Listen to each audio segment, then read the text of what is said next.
Hello friends, I am professor Rakesh Aswani. Study tips channel में मैं आप सभी का स्वागत करता हूं। दोस्तों, आज जो हम टॉपिक कवर करने जा रहे हैं वो आप स्क्रीन पे देख रहे हैं। व्हाट इज़ बीपीओ यानी what is business process outsourcing and explain its advantages and disadvantages. Chapter number 5 जो है एमर्जिंग मोड ऑफ बिजनेस से उसका मोस्ट इम्पोर्टेंट टॉपिक है। नए सिलेबस में इसको इंक्लूड किया गया है।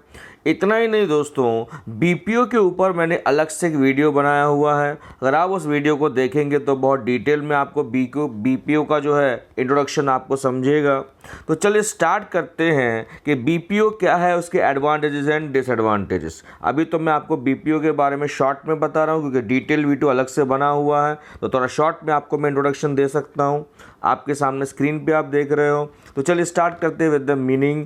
बीपीओ क्या है? BPO refers to the outsourcing of peripheral activities of the organisation to an external organisation to minimise cost and to increase efficiency.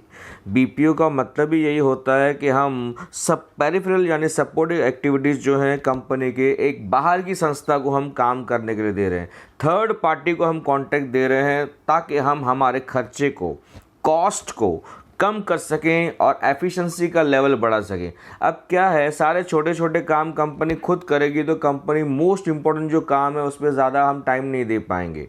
तो हमें टाइम, मनी, एफर्ट को सेव करना है। इसके लिए आजकल कंपनियां बीपीओ का हेल्प लेती है, यानी इस तरह की संस्थाओं को कॉन्टैक्ट दिया जाता है कि आप हमें ये सेवाएँ प्रदान करोगे। इससे कंपनी को फ़ायदा ये होता है कि कंपनी अपने खर्चों को कम कर सकती है, वो अपने फिक्स्ड कॉस्ट को वेरिएबल कॉस्ट में कन्वर्ट कर सकती है। डिटेल वीडियो ज़रूर देखिएगा, उसमें बहुत डिटेल में चीज़ें बताई गई है। नेक्स्ट वहाँ पे दिया गया है इम्पोर्टेंट यानी की टर्म्स ऑफ बीपीओ। बीपीओ में क्या होता है, अगर कॉन्ट्रैक्ट हम दूसरे देश की किसी कंपनी को दे रहे हैं तो उसको ऑफशोर बोलते हैं।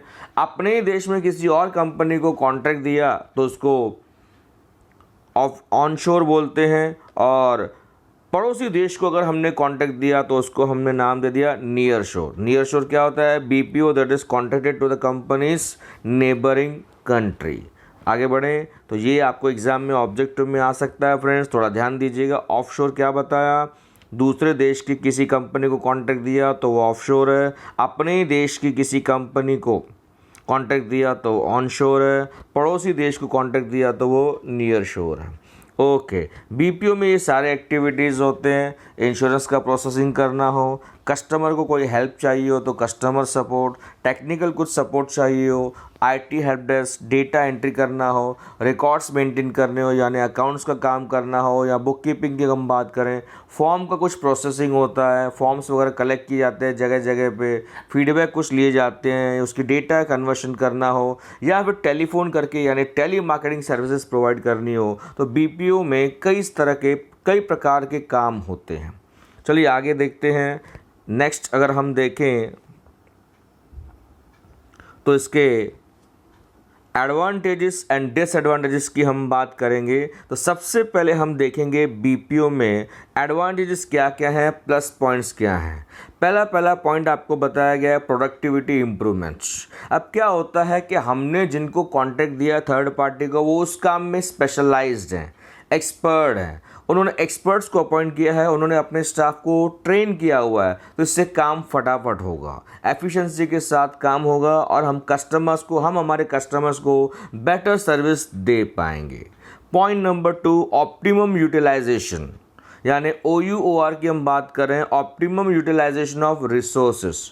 हमारे जो रिसोर्सेस हैं, जैसे मैंने कहा टाइम, मनी, एफर्ट, हम इनका सही इस्तेमाल कर पाएंगे क्योंकि हमने कुछ काम करने के लिए थर्ड पार्टी को कॉन्ट्रैक्ट दिया है, तो उनकी मदद से हम ज़्यादा से ज़्यादा लोगों तक पहुंच पाएंगे और ज़्यादा से ज़्यादा प्रॉफिट अर्न कर पाएंगे। Next point is reduction in cost. मैं आपको बता चुका हूं, हम आउटसाइड एजेंसी को कॉन्ट्रैक्ट क्यों देते हैं, क्योंकि कंपनी अपनी कॉस्ट में सेविंग करना चाहती है। दिन ब दिन कंपटीशन का लेवल बढ़ते जा रहा है। अगर हम खर्चे कम करेंगे तो ऑटोमेटिकली हमारे प्रॉफिट्स का लेवल यानी रेवेन्यूज हमारे बढ़ेंगे। तो बीपीओ हेल्प करता है कंपनीज़ को, अपने कॉस्ट को वो रिड्यूस कर सकते हैं, प्लस प्रोडक्टिविटी का लेवल बढ़ेगा और उनका रेवेन्यू यानी उनका इनकम बढ़ेगा। नेक्स्ट पॉइंट आपको दिया गया है, आप देख सकते हैं स्क्रीन पे, इम्प्रूव्ड ह्यूमन रिसोर्सेस।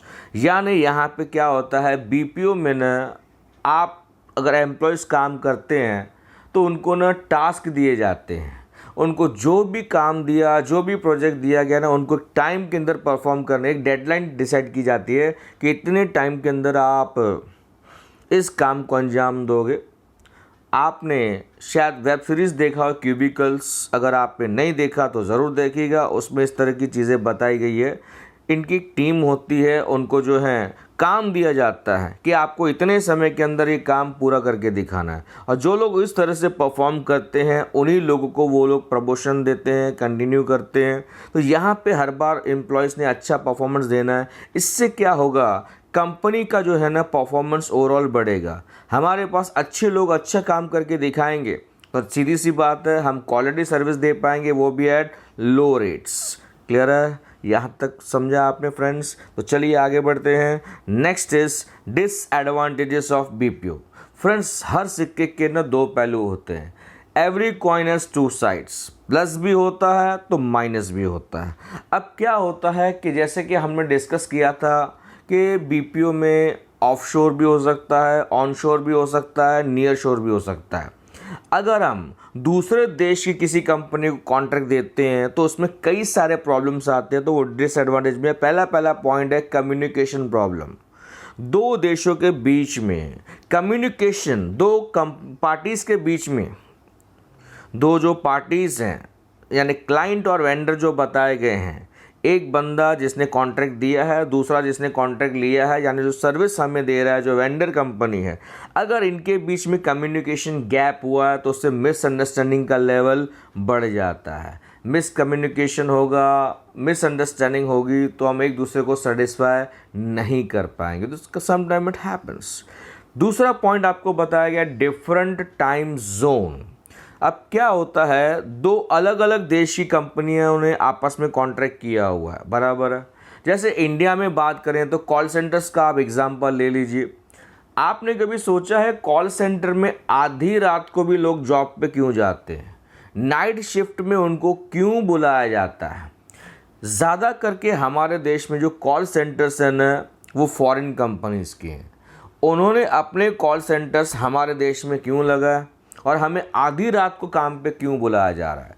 वहाँ पे जो लोग हैं उनके देश में टाइम का डिफरेंस है, टाइम जोन की हम बात करें, वहाँ दिन है तो यहाँ रात है, तो वहाँ पे जब लोग दिन में कॉल करते हैं तो यहाँ पे बंदा रात में उसको रिसीव करता है। अब सामने वाले को थोड़ी पता है कि जिसने व्यक्ति ने मेरा कॉल रिसीव किया, कंप्लेंट रिसीव किया, उसने दिन को रिसीव किया या रात को रिसीव किया, उसने इंडिया में रिसीव किया या इंडिया के बाहर रिसीव किया, उसको तो अपनी कंप्लेंट देने से मतलब है। तो इससे क्या होता है, टाइम जोन के डिफरेंस की वजह से ना कम्युनिकेशन प्रॉब्लम्स बढ़ जाते हैं। यस, तो ये अगेन माइनस पॉइंट है। अच्छा, ज़्यादा कम्युनिकेशन प्रॉब्लम्स इसलिए भी बढ़ते हैं क्योंकि यहाँ पे जोग्राफिकल डिस्टेंस बहुत ज़्यादा है और कई बार ऑनलाइन मीटिंग लेने में भी प्रॉब्लम होती है क्योंकि डिफरेंट टाइम जोन है, एक जगह दिन है तो दूसरी जगह रात है, तो सम टाइम प्रॉब्लम्स जो है होते हैं। चलिए आगे बढ़ते हैं। Next point is loss of control. अब क्या होता है, हमने कॉन्ट्रैक्ट दे दिया थर्ड पार्टी को। अगर थर्ड पार्टी को कॉन्ट्रैक्ट दिया ना तो हमारे हाथ से वो कंट्रोल चला जाता है, यानी क्लाइंट कंपनी जो है उसके हाथ में कुछ भी नहीं रहता क्योंकि उन्होंने कॉन्ट्रैक्ट किसी और को दे दिया है, फिर वो व्यक्ति अपने हिसाब से काम करता है। अगर वो थर्ड पार्टी बराबर काम नहीं करेगी तो ये हमारे लिए माइनस हो सकता है। तो दोस्तों, these are the advantages and disadvantages of BPO. Scoring topic है, 2-3 बार इस वीडियो को सुनेंगे तो भी आपको चीज़ें याद हो जाएंगी, तो ज़रूर इस टॉपिक को लर्न कीजिएगा। स्कोरिंग टॉपिक है। Thank you all for your love and support.